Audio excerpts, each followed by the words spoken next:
Welcome back, everybody. So we are going to be, following up from where we stopped, and that is here. So if you see closely in here, you see that we have a curve, we have a cylinder going and this going. So in this, field, we are, almost good with it.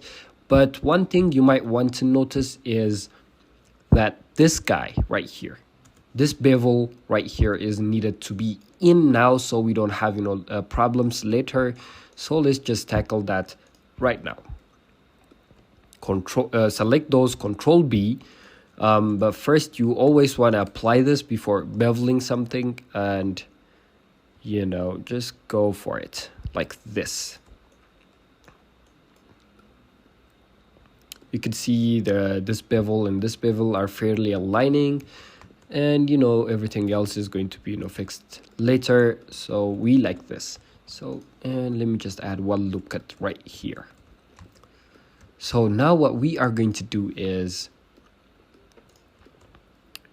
okay, let me just press this slash button so we could move it to here to have it in the local view. Double tap G and kind of give it a nice transition to this guy. So this is what I'm looking for, to have this curvy thing going on.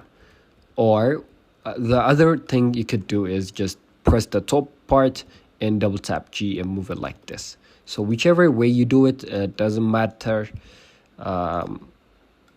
It's just like this.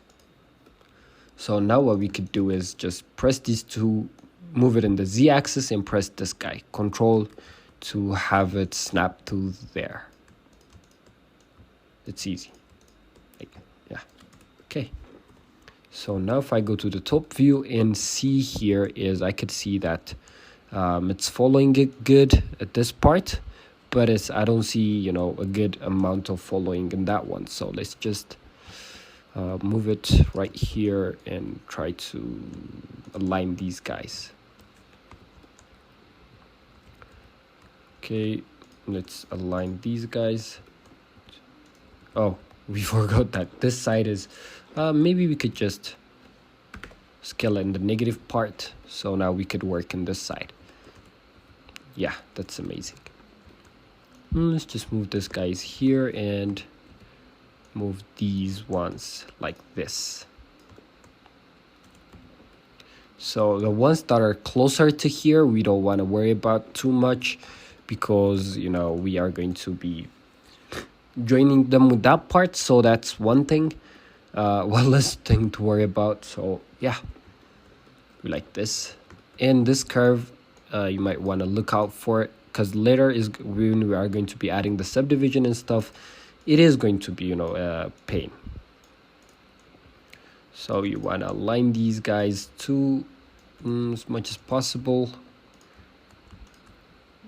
Just go for it,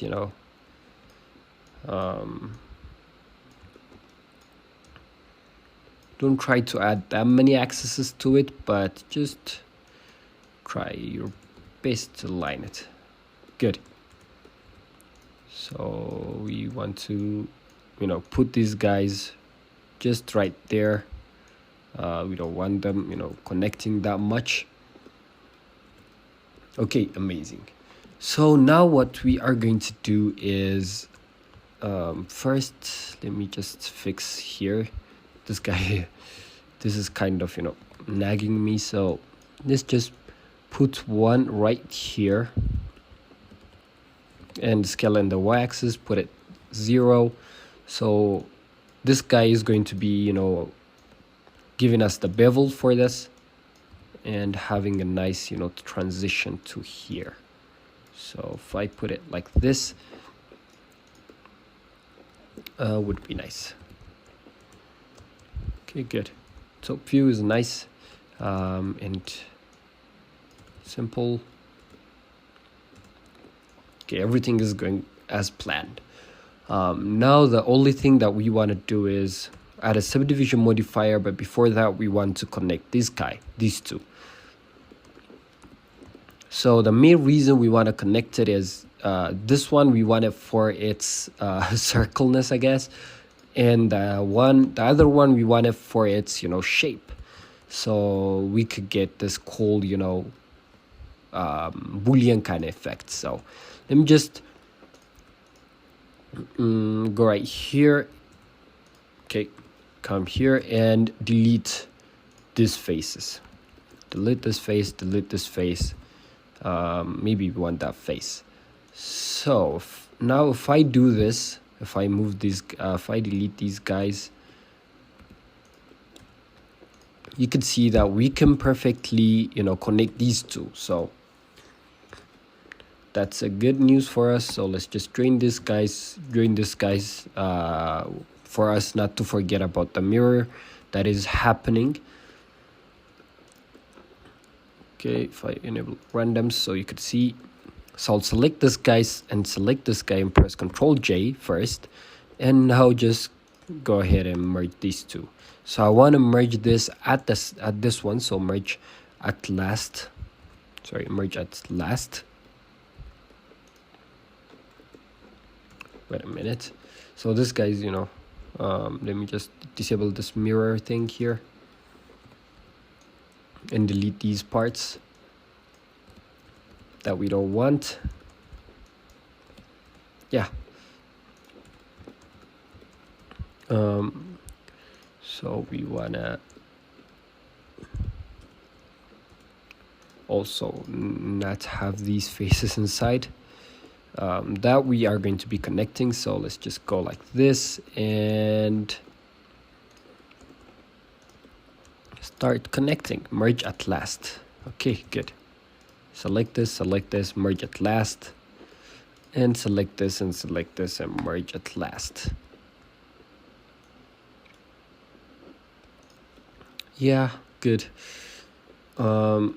This one a bit tricky, but it's easy.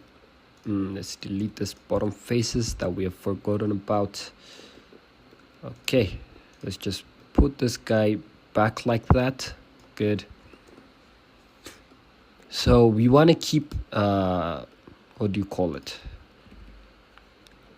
the circleness of this, but we don't want to lose this guy. We want to have a geometry going this and a geometry going in the circle way. So I'll just add another one here, and maybe I'll just go to the top view, add a geometry there, G, and move it just around this guy, to put it in a nice circly position. So now if I move this guy and put it there, I don't think it would be a huge mess.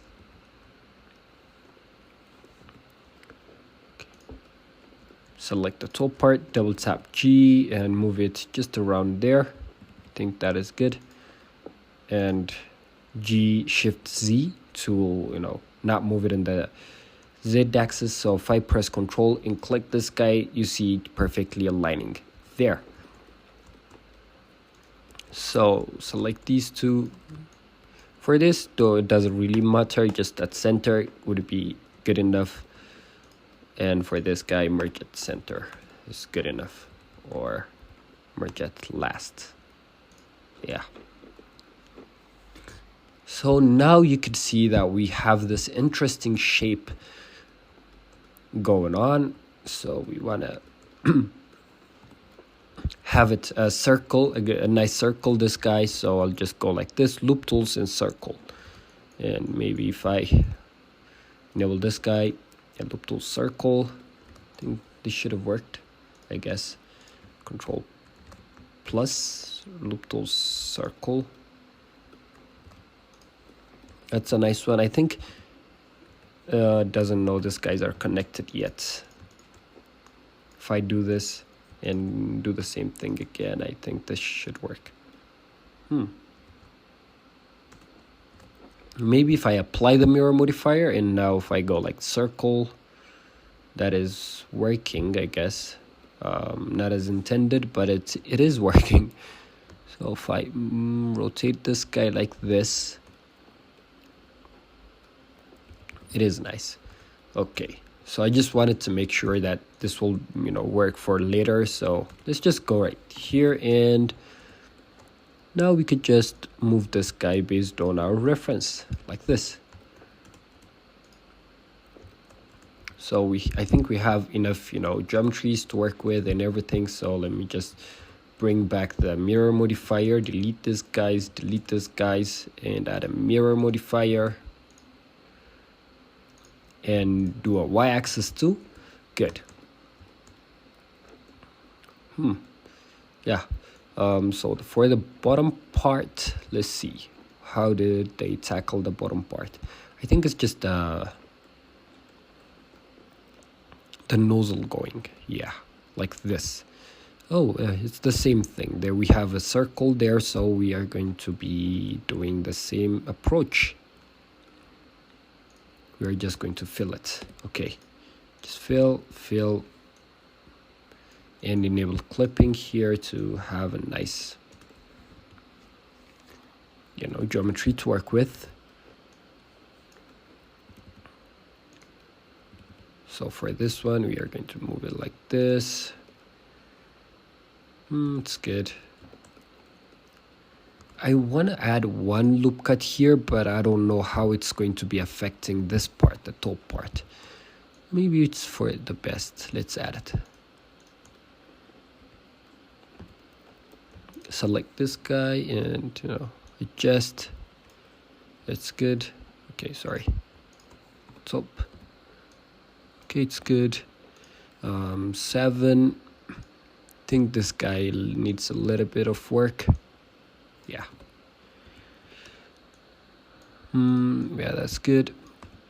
We like this one too. And for this, let's just move it like this. Yeah, one here, one here too. And just to fix, you know, the unnecessary geometry. Yeah, that is going perfectly. So now I have two concerns. So I don't like this going like that. So I'll just go okay and, you know, cut this guy right here and delete this edge and go ahead and, you know, fill this guy, and fill this guy too. So now you can see that the geometry runs nicely. So now for this one, we could just go ahead and do a circle with the loop tools. That would give us a nice circle, and Control 7. Maybe if I hide this guy, you could, you know, move it. You know, and adjust it like this. And double tap G like this, double tap G. That would be putting it like this. Good.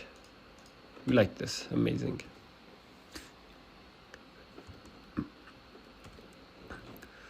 So we have connected these two guys, and in the next part we are going to be, you know, having fun with this part and extruding the rest of the object. So see you in the next part.